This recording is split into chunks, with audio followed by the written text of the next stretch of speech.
रातों के अंधकार में भी दीपक सदा जलाता हूँ। मैं भारत का संविधान हूँ, तुमको राह दिखाता हूँ। मौलिक अधिकार दिए तुमको जीवन सहज बनाने को, कर्तव्यों का लेखा सौंपा आदर्श नया गढ़ जाने का। जी हाँ दोस्तों, हम सभी आप यहाँ उपस्थित हुए हैं आज गणतंत्रता दिवस के अवसर पर। 75वां गणतंत्रता दिवस हम लोग 2024 में मना रहे हैं। आप सभी लोगों को बहुत बहुत बधाई और शुभकामनाएं। आज हम लोग यहाँ पर एकत्रित हुए हैं। हमारे कुछ मुख्य अतिथि में वीरेंद्र जी आए हैं और मनीष यहाँ पर आए हैं। इन लोगों को मैं स्वागत करना चाहता हूँ। कमल जी से चाहूंगा कि पुष्प गुच्छ से इनका स्वागत करें और यहाँ पर आए और यहाँ सामने आके इनका स्वागत करें, हाथ मिलाए और भेंट करें और गणतंत्र दिवस के एक दूसरे को बधाई दे। वीरेंद्र जी और कमल जी स्वागत के लिए यहाँ पर उपस्थित होंगे।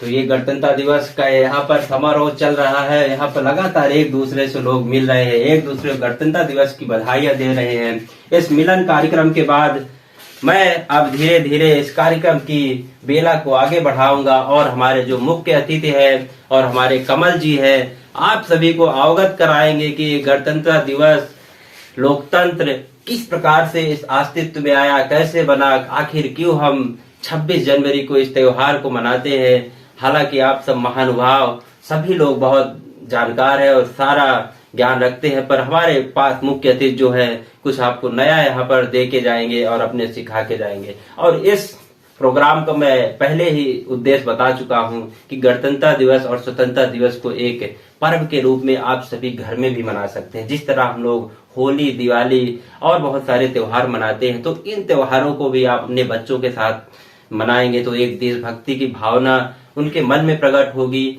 और उसके बाद वो अपने लोकतंत्र और संविधान के प्रति एक दूसरे नजरिए से, पॉजिटिव नजरिए से देख सकेंगे। इसलिए मेरा हम लोग का ये उद्देश्य है इस प्रोग्राम को यहाँ पर ऑर्गेनाइज कराने का और ये संदेश देने का, घर घर तक ये मैसेज जाना चाहिए। और ये मैं सब लोगों से चाहता हूँ कि सब लोग संकल्प करें कि इस त्योहार को अपने घरों में निश्चित रूप से 1 या 2 घंटे लगेंगे, जरूर से जरूर मनाएं। स्कूल कॉलेज तक सीमित न रह जाए, क्योंकि आजकल मोबाइल के इस दुनिया में थोड़ा सा हम लोग भटक गए हैं, इसलिए ये बहुत जरूरी है। इसीलिए हम लोग इस प्रोग्राम को रखे हैं और इस मंच को हम एक अभिव्यक्ति की तरह रख दिए हैं कि आप लोग जो भी हमसे जुड़े हैं, जिन लोगों को भी आपको यहाँ बोलना हो, आपको कुछ भी मैसेज देश के नाम, राष्ट्र के नाम देना हो, तो आप लोग हमसे जुड़ सकते हैं और आने वाले प्रोग्रामों में, चाहे स्वतंत्रता दिवस हो चाहे गणतंत्र दिवस में, हमसे जुड़ सकते हैं। तो इसी कड़ी में मैं सबसे पहले बुलाना चाहूंगा कमल जी आएंगे और 2 शब्दों से अपने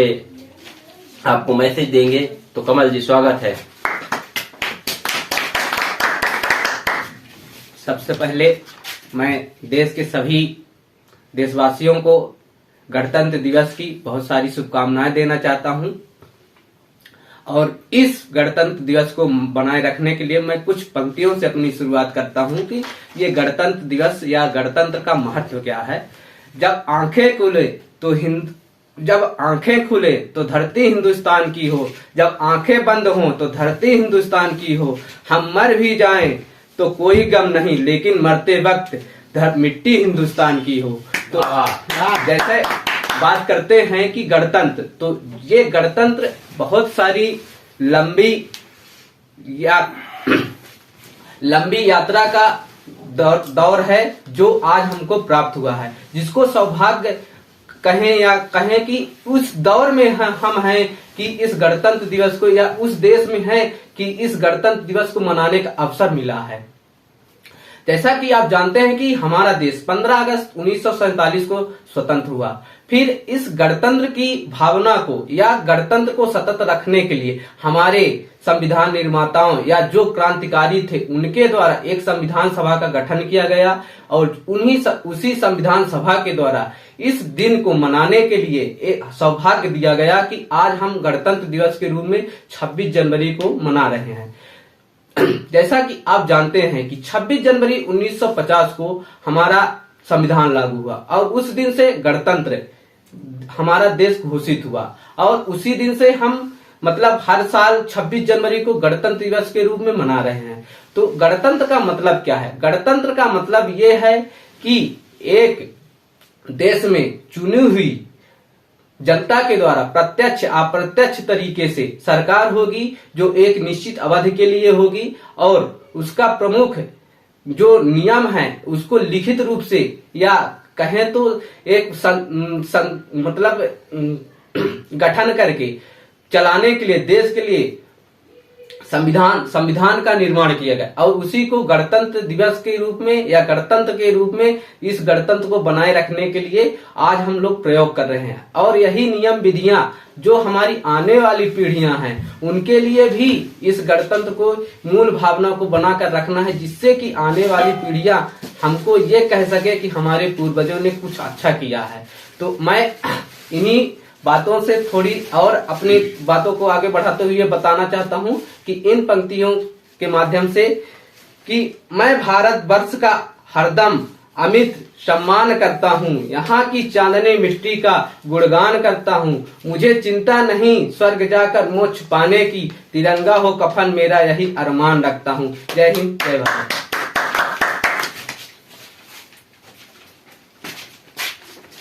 बहुत ही बेहतरीन यहाँ पर कमल जी द्वारा प्रस्तुति, उनके लिए एक बार तालियां हो जाए। और अब हम कार्यक्रम की बेला को आगे बढ़ाते हुए मुख्य अतिथि से रूबरू कराऊंगा। मिस्टर वीरेंद्र जी आए और अपने कुछ यहाँ पर वाक्य रखे और हम लोग को मार्गदर्शित करें। वीरेंद्र जी।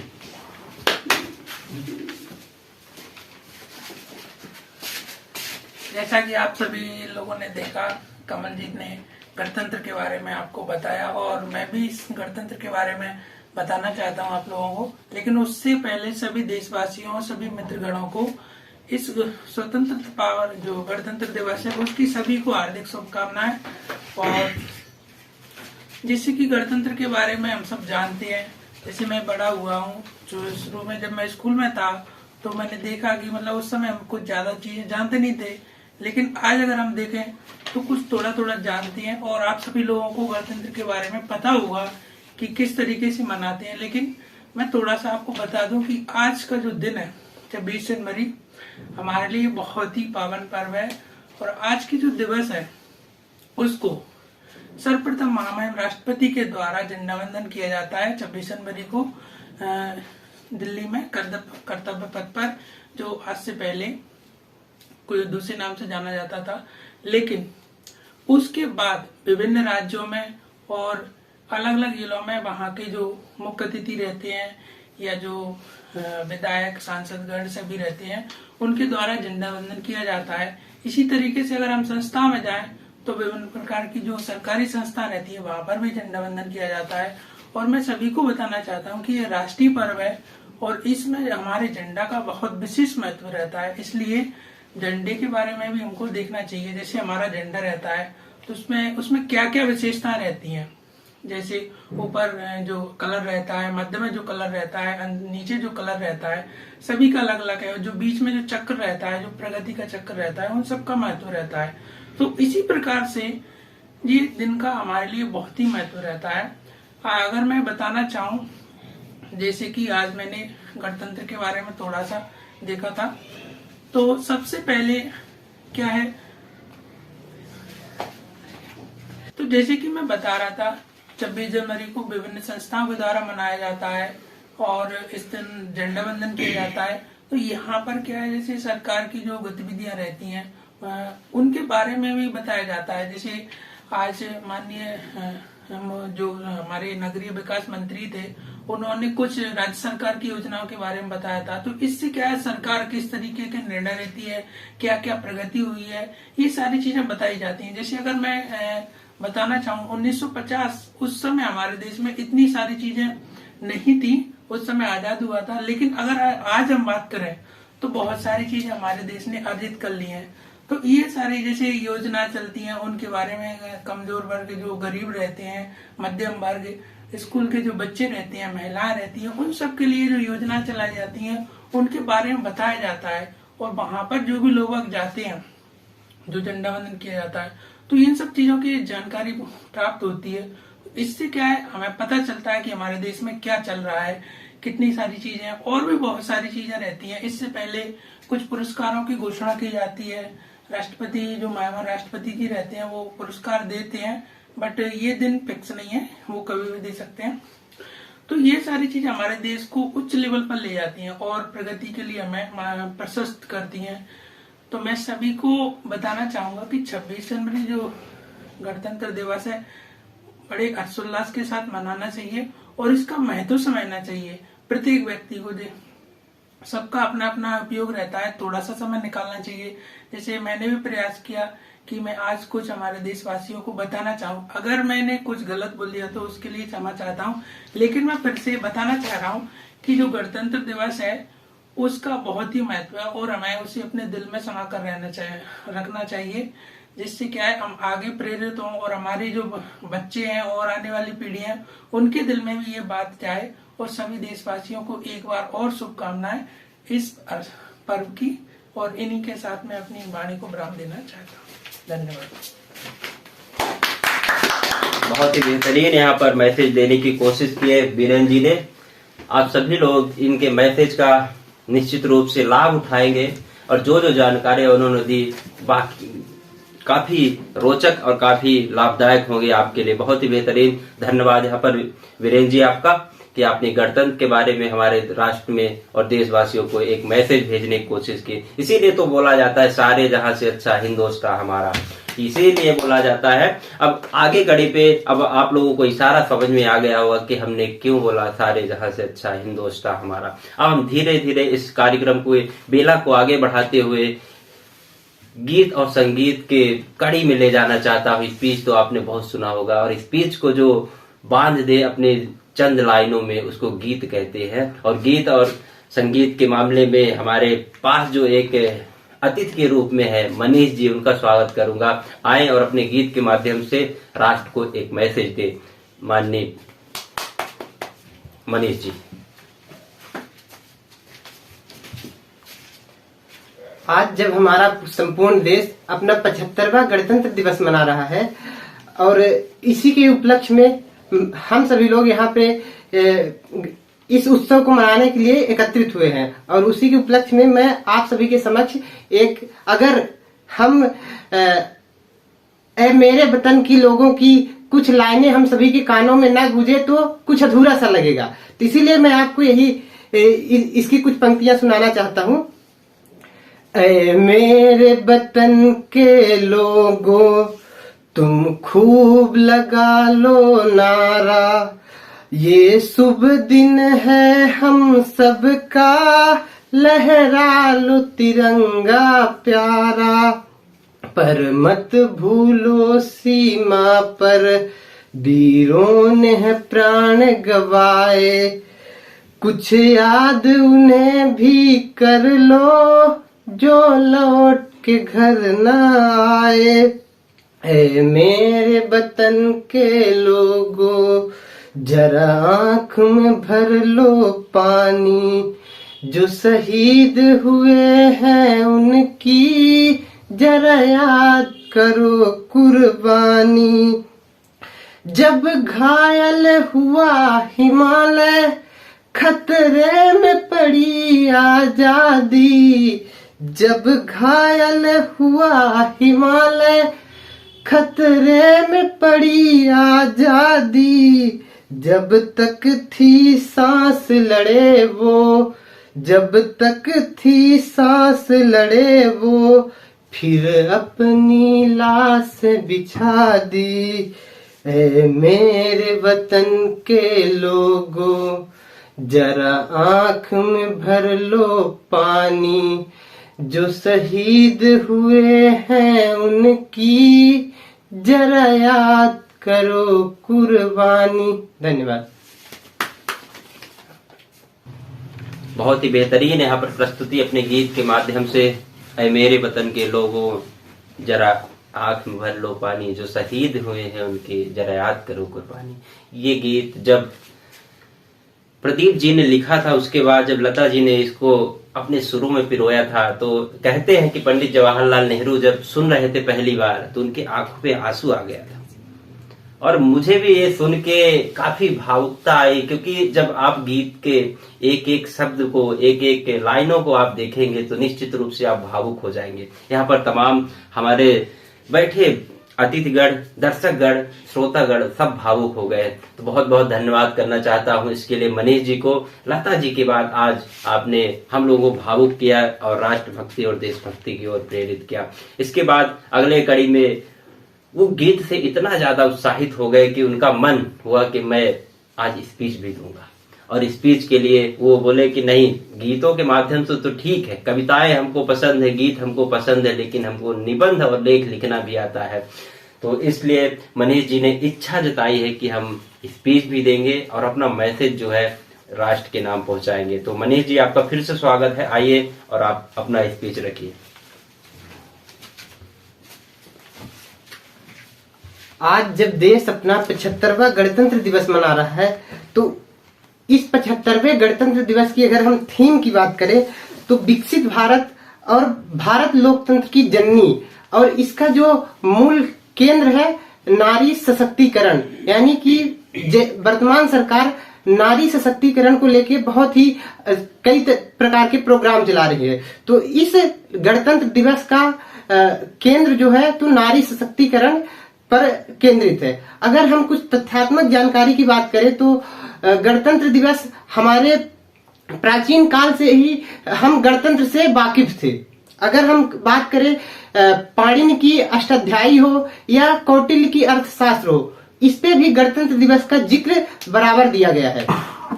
उसके बाद हम अगर आधुनिक काल में जाएं तो वहां पे 31 दिसंबर 1930 को पंडित जवाहरलाल नेहरू द्वारा रावी नदी के तट पे 1930 में स्वाधीनता दिवस की नींव रखी गई।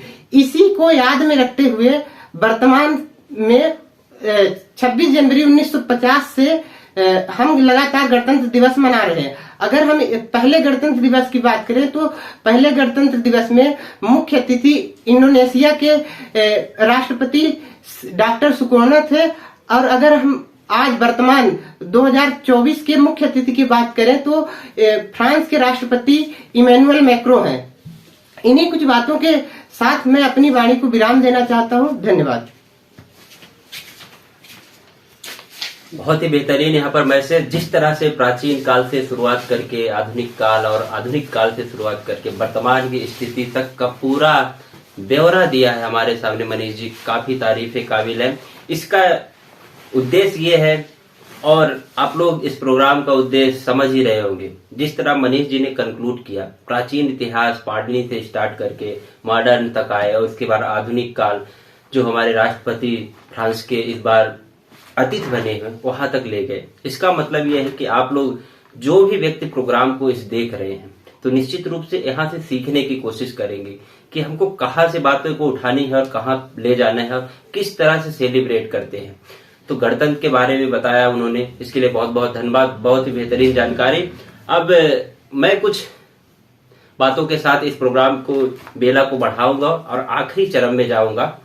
तो एक व्यक्ति थे अब्राहम लिंकन, जिन्होंने कहा था for the people, by the people, to the people, मतलब जनता के लिए, जनता के द्वारा, जनता के लिए, जनता के द्वारा, जनता के लिए। तो ये क्या है? लोकतंत्र है। और लोकतंत्र के अंदर हमारा आता है संविधान।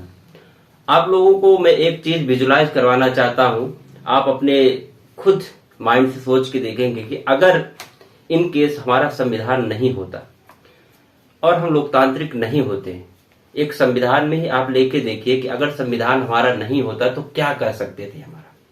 आप अपने घरों में बैठे हैं, आपको राइट टू प्राइवेसी दिया गया है, आपको स्वतंत्रता का अधिकार मिला हुआ है, समानता का अधिकार मिला हुआ है।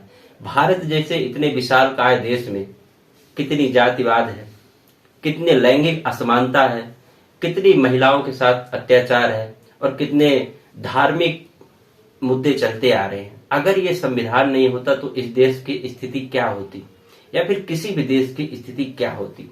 तो संविधान बनना, आप अगर देखेंगे, जो व्यक्ति थोड़ा सा भी अगर संविधान की किताब को पलट के देखे हैं, वो संविधान के वैल्यू को समझ रहे हैं कि हमको पता है कि आपके एक एक सांस लेने में, आपको एक एक शब्द बोलने में संविधान काम करता है, और संविधान ही हमको स्वतंत्रता देता है और आप फ्री होकर जीवन जी पा रहे हैं। आप संविधान को, मैं इस प्रोग्राम के माध्यम से यही जनवाने की कोशिश कर रहा हूं कि आप लोग संविधान के वैल्यू को समझे, लोकतांत्रिक होने के वैल्यू को समझे, और वो आपको आएगा किताबें पढ़ के। और किताबें कैसे आप पढ़ेंगे? जब आपको इंटरेस्ट होगा। और इंटरेस्ट कैसे आएगा वो मैं आपको जगाने की कोशिश कर रहा हूं कि आप अपने बच्चों को आप ये त्योहार जरूर मनवाएं। आप एक दीपावली स्किप कर सकते हैं, होली स्किप कर सकते हैं, लेकिन ये जो दो त्योहार है हमारे, जो राष्ट्रीय पर्व है, स्वतंत्रता दिवस और गणतंत्र दिवस, इनको जरूर मनवाएं। इससे क्या होगा? राष्ट्रीय भावना का आपके बच्चों में एक तो प्रचार प्रसार होगा और उनकी मनोदशा चेंज होगी। उसके माध्यम से वो संविधान को जानेंगे, लोकतंत्र को जानेंगे, इन शब्दों को जानेंगे और उसमें स्टडी करने की कोशिश करेंगे, जिससे उनका क्या होगा? विकास होगा। और विकास होगा तो और इस हमारी जो राष्ट्रीय पर्व है, इनकी धरोहर भी आपकी बनी रहेगी और ये हमेशा चलता रहेगा। तो मेरा हम इस प्रोग्राम को ऑर्गेनाइज कराने का यही उद्देश्य है। आप लोगों के सामने कई लोगों ने अच्छी अच्छी बातें बताई, आपको जो उससे सीख मिल रही है उसको आप अपने पास रख लीजिए और अपने व्यक्तित्व के भी निर्माण करिए। और जो लोग, मैं पहले ही बोल चुका हूं, जो लोग हमसे जुड़े हुए हैं वो इन प्रोग्राम के माध्यम से हमसे जुड़ सकते हैं। और उनको भी अगर आप कुछ एक्सप्रेस करना है तो यहाँ आ सकते हैं और आने वाले कार्यक्रमों हमसे जुड़ सकते हैं और वो कर सकते हैं। तो इन्हीं ज्यादा हम प्रोग्राम को लंबा नहीं खींचेगा। हमारा उद्देश्य ये है, घर घर तक स्वतंत्रता दिवस और गणतंत्र दिवस का प्रोग्राम पहुंचना चाहिए और सब लोग मनाएं। फैमिली को मैं एक बार जरूर सजेस्ट करूंगा, अपने बच्चों के साथ जरूर 1 घंटे जरूर मनाएं, भले ही कोई दूसरा काम करे या ना करे। तो ये मेरा उद्देश्य है। तो इन्हीं बातों के साथ मैं कुछ लाइनें गुनगुनाऊंगा जो इस समय शायद कुमार विश्वास जी की टोन में चल रही हैं, तो वही मैं कहना चाहूंगा। कभी मीरा, कभी खुसरो, कभी रस खान हो जाऊं, कभी राधा कन्हैया का मैं गोकुल धाम हो जाऊं, कभी राधा कन्हैया का मैं गोकुल धाम हो जाऊं। थोड़ा अटेंटिव होके सुनिएगा। जो वंदे मातरम की धुन कहीं बजते हुए सुन लूं, ध्यान दीजिएगा। जो वंदे मातरम की धुन कहीं बजते हुए सुन लूं, तिरंगे की तरह इठला के हिंदुस्तान हो जाऊं, तिरंगे की तरह इठला के हिंदुस्तान हो जाऊं। इन्हीं बातों के साथ मैं आप सभी से विदा लेता हूं और आप सभी को एक बार फिर से गणतंत्र दिवस की बहुत बहुत ढेर शुभकामनाएं। जय हिंद, जय भारत।